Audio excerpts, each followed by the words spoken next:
Jadi contohnya macam Imam Syafi'i kata begini, kita pun ikut sajalah.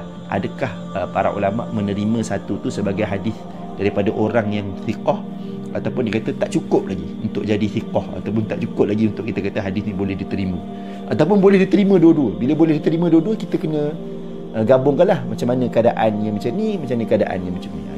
Jadi itulah contoh hadis lah. Jadi sebabkan hadis ni dia ada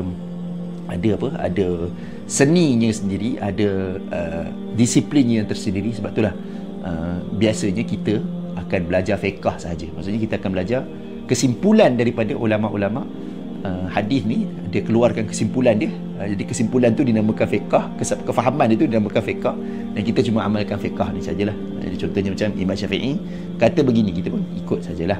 Sebab Imam Syafi'i dah kaji, dah bersungguh-sungguh, dah meneliti perbezaan riwayat tu, akhirnya dapat satu kesimpulan, dan kita kata kita ikut je lah kesimpulan Imam Syafi'i itu, ataupun fiqh Imam Syafi'i itu, ataupun madhab Al-Imam Syafi'i rahimahullah.